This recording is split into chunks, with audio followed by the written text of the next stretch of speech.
Hello everyone. Welcome back to episode 11. Today, the episode is called What Can You Smell?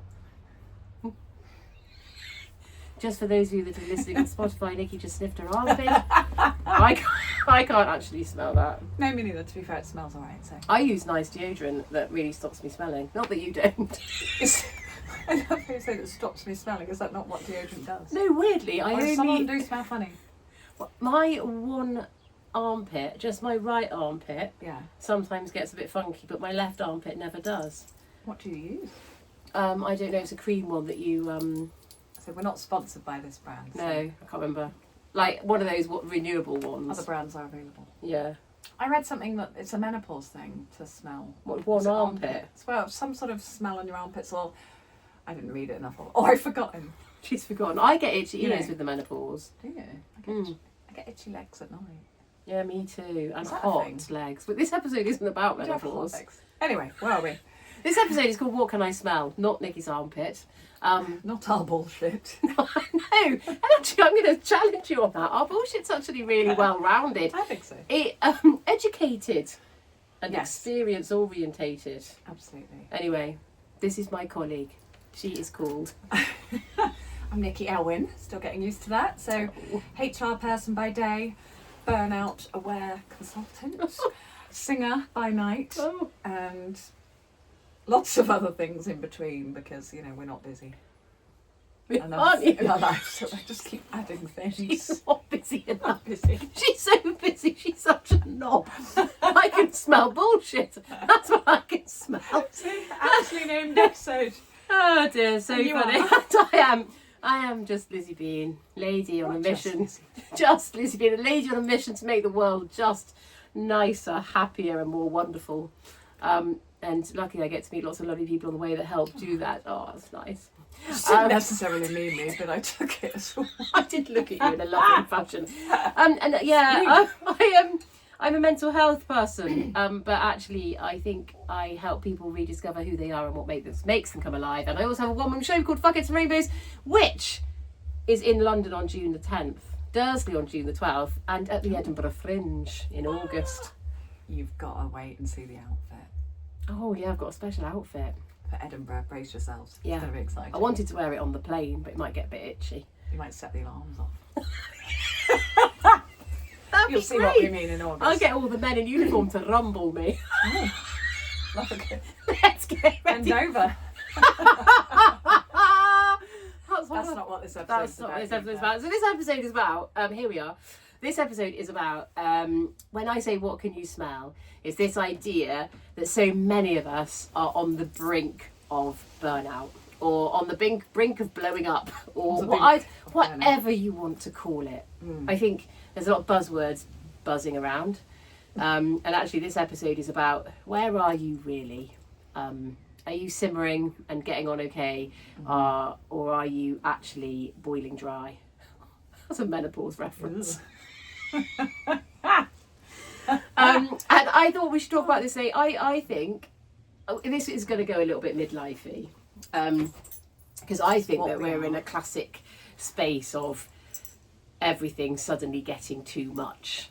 Yeah. And I think a lot of people are experiencing that overwhelm. Yeah. And burnout is it's actually bloody serious. I think people think, oh, I'm a little tired, I need a spa day, I'm burnt out. That's not what it is. It's actually on the level of trauma. Like if you experience true burnout, the recovery period, it's not weeks, it's certainly not a spa day, it's months, years. But yeah, I think people are getting more and more definitely overwhelmed. Yes. And living constantly living on in the that brink of that burnout, yeah. if not falling over into burnout, and it's a big proper phenomenon. And I think it's really tricky because I think lots of people are living in the edge, on the edge of it, Yeah. like round the rim, Looking over the end. looking over the edge of the boiled pot. And I think there's so much change that's happening culturally, societally, and as Personally. women at a certain age, Yeah. and also just being human, Yeah. right, irrespective of all the Navigating life. labels, yeah. Yeah. And I think it's something that I wish the world was better at saying, I'm overwhelmed, as opposed to this constant drive for look at what I can do, look at what I can do, look at what I can do. And I think sometimes people misconstrue what my work is. Yes. I think they think that I am like, oh, Lizzie teaches everyone to be happy and is happy all the time. It's not actually true. No. What I do is I help people to live in the light of their own truth, and that sometimes means, Lizzie, I can't do this anymore. And I feel like that. I'm not saying I could easily cry. You'd be so funny that I can, because I'm actually fine. But I feel like a big blown up balloon. Yes. And that any micro criticism, micro problem, just pops my balloon all the time. I have that more recently. Yeah, small things that would have been whatever, I wouldn't even register, I could now cry at. And I don't know if that is. We might cry. This might be. Sure, come on, let's get it out. Brace yourselves, it's coming. But it is though. It's like little things might set me off. Things that don't really mean anything, but maybe it's tiredness. Sleep is so important. And that's one thing I talk about a lot when we talk about burnout, is how important sleep is, and how if you're not getting it, and that's bloody easier said than done, because I can't get it at the moment. Sleep. She's talking about sleep. Good point. Well, the rest is fine. It's exhausting, and it really affects. I think it's the most important thing you can do for yourself, but it's not that easy. It's not that easy. No. And I think that is the challenge that we all face. Is so many people that come to work with me say, Lizzie, I want to know what's wrong with me. And it's so much more complicated than what's wrong with me. Yeah. Because we have so much going on in our lives that people don't know about. One, our hormones at this age are doing all sorts of crazy things. And as estrogen and progesterone dip and rise, those that are challenged with any kind of neurodiversity also find that those challenges become much more pertinent. Yeah. So those women, which is why in midlife so many ladies are being diagnosed, because basically you have less capacity to mask your nuance than you did when you were younger. So you can toe the line, play the game, wear the lanyard, be the person, and actually the wheels come off in midlife in terms of being able to hold that together. And then you've got the McFuckery of people looking at you and going, what's wrong with you? You've never been like this before. Yeah. But like, you have always been like that. Yeah. But you've just never let it out. Yeah, absolutely. I told someone the other day, it's like letting out the beanie. Not the genie, but the beanie. See what I did there? Oh, that's good. That's good. I've worked with a lot of people who run businesses or in senior roles in businesses, and they're almost that sort of high achiever perfectionist types, that they have those standards, and because they feel they have those standards, they don't want to let those standards go. Yeah. So they keep pushing and pushing and pushing. And then you get caught in that you've set the standard so high. Yeah. That how can you, and then you feel like you're failing when you dip beneath it, and then that comes with all sorts of fuckery, because then suddenly you're not good enough, you are imperfect, you're a bit shit, and people start questioning you. Yeah, and you're always measuring yourself against your last sort of success. If you look at in a world of social media, you might post something on LinkedIn, not Lizzie, because Lizzie's. We laugh at Lizzie's. I had a party hat on LinkedIn the other day. If Lizzie gets 3 likes, she's winning. But like, you post something and it goes really well, or it gets a really good response, and then you post the next one and it barely registers, and you judge yourself on that. Yeah. And it's like, well, there's I mean, so I many don't it on LinkedIn, but that's only because it's whatever your platform of choice. But success isn't linear. Yeah. But also success is, oh god, this could send us down a whole travel plan. I don't know what that is. One of those. Yeah. One of them. I'd love a travel plan. What's a travel? Where are we going? We're back to Ibiza for our retreat. Yeah, I've got a name for, but I'm not telling you. Please tell me. No, sorry. It sets us up for that whole trajectory of what is success. But this is what a midlife crisis is, right? We hit a wall, and we're suddenly thinking, what the fuck have I done with all my life? Why have I wasted 20 years of my life trying to be a success? And I've got a really lovely car now, but actually I'm really sad. And I'm tired, and I'm menopausal, and I'm sweating all the time. My legs are hot. I get really itchy fucking ears.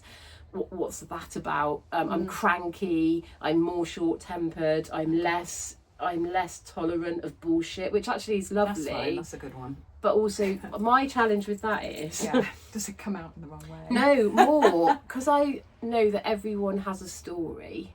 So historically, compassion has been my leading emotion. So like if I see people misbehaving, I say that in inverted commas, there's an element of me that says, oh, beyond the behaviour there's a story. So it helps me to hold those people with compassion. Whereas these days I'm like, just stop being a dick.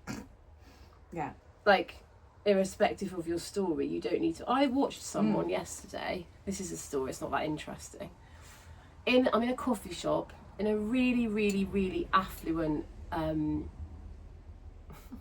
place, garden centre, and I watched, there was 3 people sat on one table and 2 ladies sat on another, and the 3 people sat on the one table were all maybe in their mid 70s upwards. These 2 other ladies came in, they're probably mid 50s, I would say. Anyway, the one lady went to sit down, she pulled her chair out and she accidentally knocked the lady behind her chair.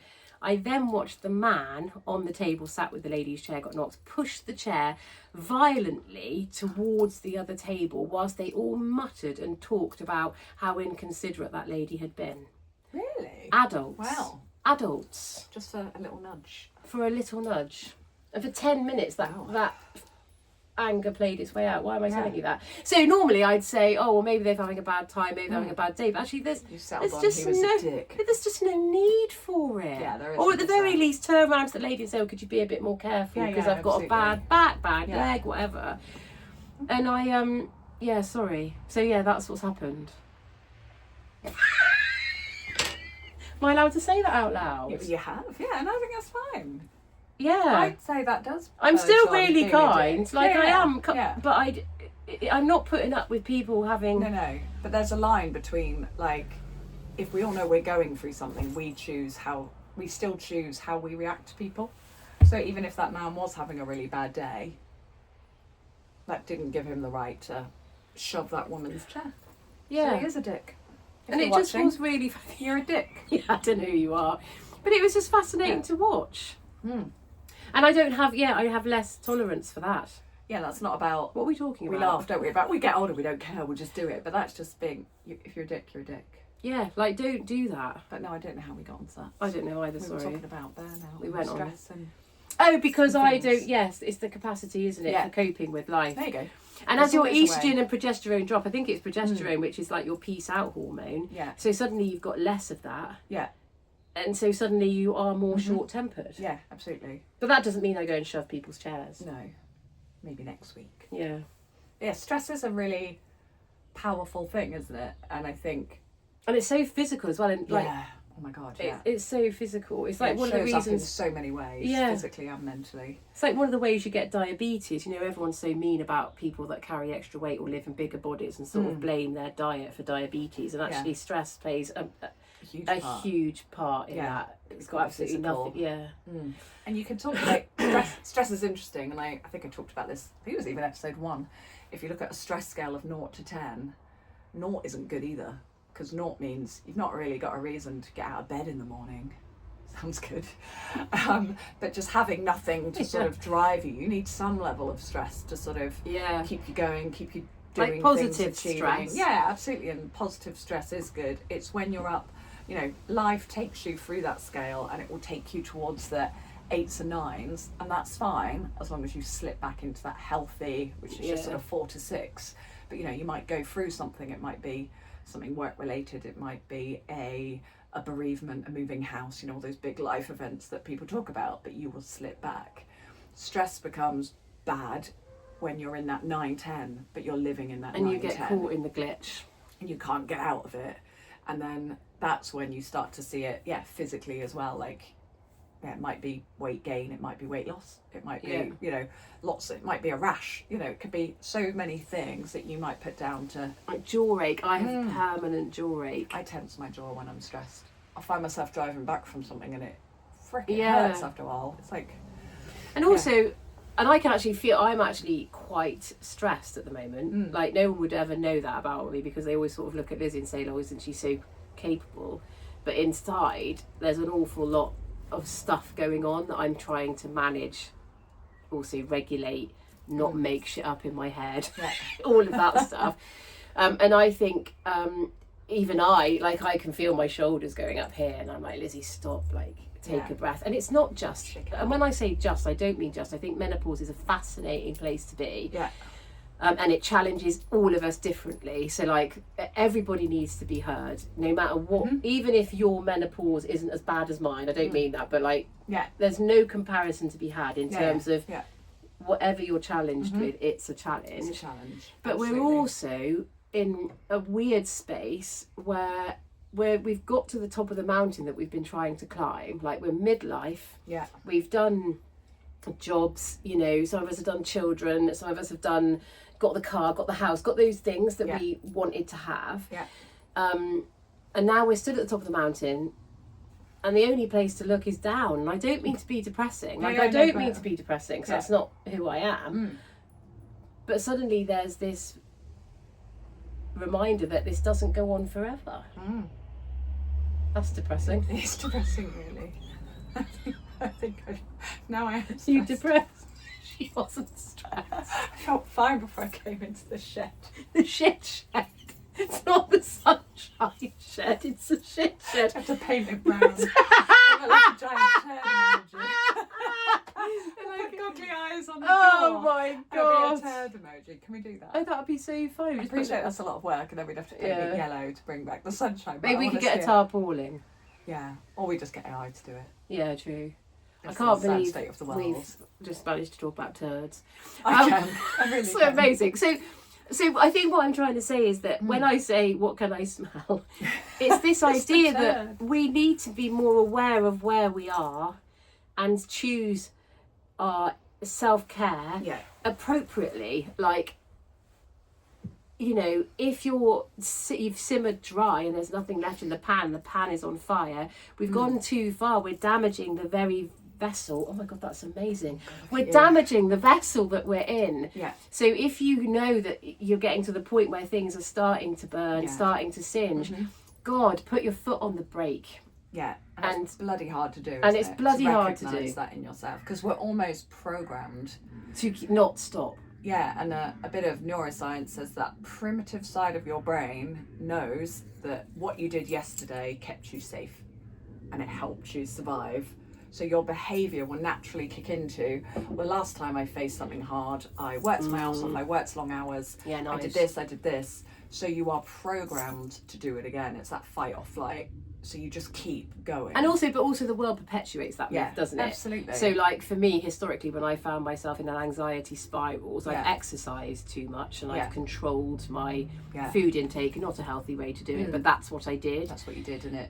And it didn't work, but it sort of did, but then not healthily maybe. Yeah. But then this time when I'm feeling stressed quite a lot, I'm thinking I need to exercise more. Yeah. But that's all tied into all sorts of body image shit. But anyway, we won't go there today. But I'm tired. Yeah. Yeah, and you don't necessarily want to. No.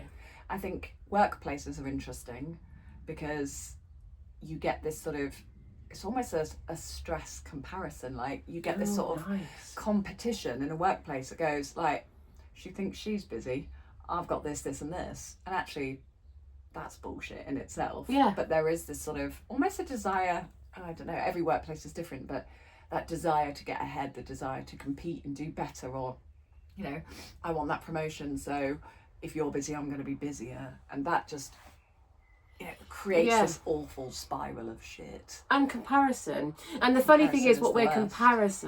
comparing what we see. So not what we know. Yes. Yeah. Which is really, that's why social media is a shitstorm. Because nobody would tell that I'm stressed. Yeah. Apart from the people that ask or know me. Yeah. And then I'll say, actually, I'm really stressed. Yeah. And they'll say, what can I do to help? Blah, blah, whatever. And it's so fascinating that we compare, like even in the workplace, it's that comparison of why are they getting overwhelmed by that. Yeah. You know, if you've You got don't really see what they're doing. No, and also like there's the interesting thing about the neurodivergence thing is, so maybe you've got somebody in the office who really struggles with sensory shit, like, and maybe they've changed the lighting strip, or there's a buzzy fucking radiator, and the kettle's boiling, and do we have photocopiers in offices these days? I don't know, So, photocopiers going still a few. right. And then they snap at someone and people are saying, well, why are they grumpy? Because you've got no fucking idea what's going on in their behind. brains. Yeah. Absolutely. Workplaces are bitches. Yeah, it's hard. Although I'm just laughing then because I've just said people shouldn't be able to behave like dicks, and I'm sort of saying that we don't. So it's more.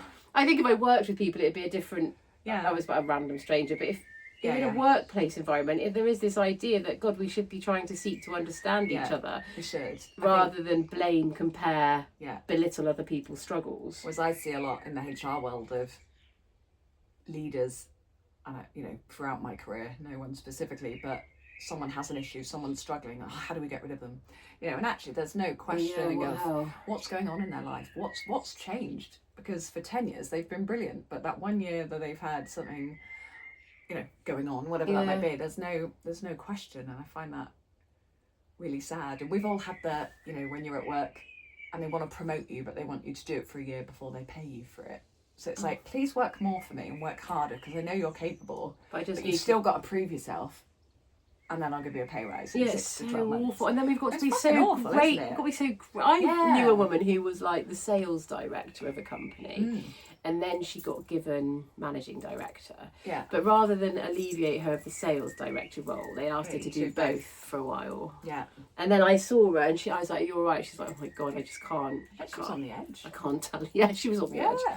And I'm like, that's just not okay either. And also, you get that with men and women going from full-time to part-time, and it might be they're taking it 4 days, 3 days, whatever that is, but in all reality the company still asks you to do the same stuff. And it's like, well, that's just... I actually know somebody who works part-time, as in they work a 4-day week, but obviously work a 5-day week. Oh, like a compressed... But as in, they only get paid for 4 days. Oh, okay, but they still do 5. Yeah. That's the reality. That's the reality. Especially if you're only dropping a day. I think businesses think they can get away with it. Yeah, I think it's for only her... a day's work, so we'll just... Yes, I think for her, she leaves early every day. So she gets a day... Yeah. But she's so grateful for them being flexible. That she'll happily work. Silly, isn't it? Why should we... Well, we're back to rebelling against the system, aren't we? Come on, everyone. Yeah, but also just be fair. I think that part of our problem now, and why we're all simmering to singe, not me too, is that we have capacity to the capability to do so much on the fly. Yeah. Like I can go for a run while simultaneously answering messages about work, while simultaneously planning what I'm doing for dinner. Yeah, your brain doesn't stop. Yeah, and I'm caught in between a meeting and the school run. Yeah. So that's the positive stress is making me go. Yeah. And then I'm teaching someone to drive, and then I've got another client, and then you can do it all, but we've forgotten that within all that, of course, we're going to be putting more and more and more on our shoulders. Yeah, you need a rest. Yeah, but then rest is an interesting one for me because I don't like resting very much. And I haven't actually, considering I do this job for a living, I haven't actually found something that is completely restorative for me. That's interesting. I think Stu, my other half, will tell you that if I have nothing to do, I struggle. Yeah, me too. I am a terrible bored person. Yeah, I am, frankly, annoying. She's annoying. If I'm on holiday... Yes, me too. I can sit and read a book. If it's hot. And I read a book before I go to sleep, so it helps me sort of quieten my brain for the night time. But if you told me to sit for an hour and read at 4 o'clock, never. On a Saturday, I'd be like, no, I need to be doing something. And that doesn't have to be anything crazily, but I'm terrible at being bored. But I guess if I did something that was, I don't know what does completely calm me. Stuff, I suppose. Yeah, so I would say from I really love doing my show. And part of that is because I love the adrenaline, I love the performance, but also I love the freedom to actually say what's going on in my head. Whereas in real life, and I swear that's why my jaw is sore, but in real life I don't always say what's going on. Yeah, we all said to ourselves to a point in certain situations, whereas your show is just... It's just freedom. Beautifully free. If you haven't seen it, go and see it. That's a good advert for me. It is brilliant. So I do find that really restorative. But then some people would look at that and go, what the fuck are you on about? Why would you want... Stressful. It's really stressful. But actually it's very liberating. It shows it's all personal, isn't it? Like, things we do for fun, other people think are terrible. That's true. Vice versa. Whereas some people might just want to sit in absolute silence and stare at a wall because that's just quietening. I'd be like, I wouldn't stop my brain. So I think when I said I don't know what, apart from my show Restoring Me, I think that's changed as well with my age. I think that, I think it has changed. Like going for a run used to feel very restorative, but right now it feels like it's an extra pressure on an already over-pressured cooker. Yeah. But exercise is good for the... Well, it is really good, yeah. Yeah, but it doesn't mean if you're not feeling it one day. We used to work out every day online with my best mate, Stu, my other half, not my mate, his best mate, and he'd work out, and some days we'd all just do it online, and then we go, do you know what, can't do it today, so we'd all just spend the hour sat and have a coffee. Yeah. It was really lovely, because it was like an acknowledgement of the fact that you can't always be, and sometimes what's best for you is just to sit and have an hour. Yeah. It was lovely, I miss with that. the right people. Yeah, and I think with the right people you can just go, not today. Also, I never moan about the weather because I'm a great believer in there's no such thing as bad weather, just a silly choice of clothes. I get it wrong all the time. Yes, whatever it It is. was boiling a minute ago, now I'm chilly. But it's been grey since Christmas. And I'm so done. Stop. I'm so done with like putting on my colourful clothes and like going, you've got to be in your own sunshine. I'm tired. Normally Friday. I was like, oh yeah. Although by the time this goes out, Oh yeah. 2 Fridays. We might have had our summer. We'll be back to grey, and then I'm so sorry, but yeah. It's really grey. We haven't even had any sparkly, frosty mornings. No. Like the winter wasn't even. It's going to be warm this weekend, and it is a bank holiday, so it's like a British miracle. Yeah, it is. I'm going to my get out first there, ever people, festival. and enjoy. Oh yeah. I'm singing outside, and it will be warm. Oh yeah, sorry, I won't be there to whoop at you That's okay, or that's throw my forgiven. pants at you. You can do that later. I'll do that in a There's minute. always another gig, darling. Always. So I think what this basically burnout is complicated, but if you smell like you're singeing, Yeah. I mean that's a metaphor for those that don't understand metaphor. That means if you feel edgy all the time, Yeah. it is time to take your foot off the pedal Yeah. and to absolutely. write down all the things you're doing, what can give, and where you Yes. can find yourself some space, whatever that It's might a really be. good idea. There's always stuff that you do because you feel you should. Yeah. And you can just stop it, You at least for a while. Yeah, and just find that breathing space, because the other side of singeing is burned, and then it's hard to Yeah, it's harder to get back. Yeah. It's a Oh, I got huge- very deep then. Yeah, but I think that's important because the big thing of burnout is that loss of sense of self, and that's the hardest thing to. Rediscover. Yeah, absolutely. So Gosh, look so after yourselves. if you are there, we're Reach also out. feeling a little bit edgy, but don't do that on your own, and remember it's totally human to feel that way, and you're not shit or useless or crap because suddenly you feel like you're incapable. No. You're just full, and you need something to little take the tired. pressure off. Yeah, And you might have a smelly right armpit. and itchy ears. And on that note, On that bombshell. oh, Look after yourselves. Look Tell up- us what you think of the Yes. episodes. Talk about what you'd like us to talk about. And I think, that's it. it's hard to know what to talk about. And I think we are going down quite a lot of midlife Things, themes. yeah. So I think that will probably continue as we navigate. But we love it. Yes. So take care of yourselves, take care of each other, and let's stir the soup. See you later.